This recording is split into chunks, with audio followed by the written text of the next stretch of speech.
It took Donald Trump 5 full days to respond to the devastation wrought by Hurricane Maria on the lives of 3.5 million Americans in Puerto Rico, and when he finally did so, his comments on Twitter were so devoid of empathy it threatened to spark a new controversy.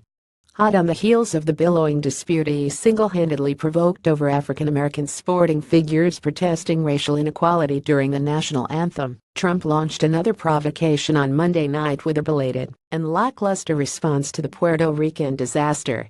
In a series of 3 tweets he effectively blamed the islanders, all of whom are American citizens, for their own misfortune. Texas, Florida are doing great, but Puerto Rico, which was already suffering from broken infrastructure, massive debt, is in deep trouble, he said, without offering any additional federal government assistance for the stricken U.S. territory, which was hit by Hurricane Maria soon after those 2 states were struck by Harvey and Irma. Trump acknowledged that much of the island was destroyed, but caustically went on to say that its electrical grid was already in terrible shape, and that Puerto Rico owed billions of dollars to Wall Street and the banks, which, sadly, must be dealt with.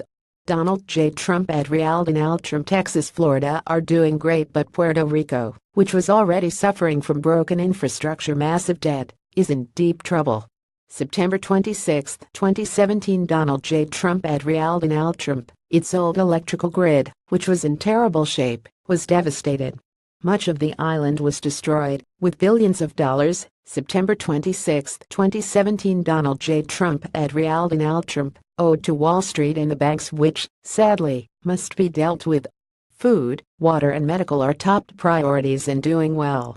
FEMA. September 26, 2017. It was the first comment Trump has made on Puerto Rico since hours before Maria made landfall as a Category 4 hurricane, pummeling the island and destroying its entire power network with winds of up to 155 miles per hour, 250 km/h. On that occasion he told the people of Puerto Rico, "We are with you." But for many Puerto Ricans, the reality 5 days after the hurricane struck is that the U.S. president has not been with them. Some 700 Federal Emergency Management Agency FEMA staff are on the island, and a total of 10,000 federal workers carrying out search and rescue missions and supplying basic food and water. But at the same time, Trump himself has spent the past 5 days mired in his self-made battle with African American sports stars, while seemingly oblivious to the plight of millions of Hispanic Americans in peril in a natural disaster zone.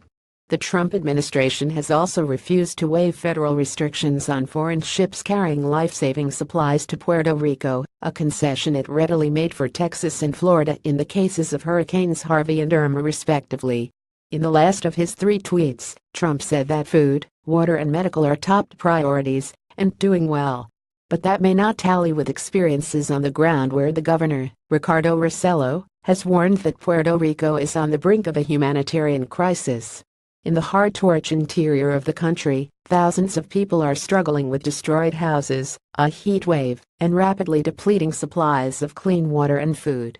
Earlier on Monday, Rossello made a point of thanking former U.S. President George H. Bush and former Texas Governor Jeb Bush for their calls of support.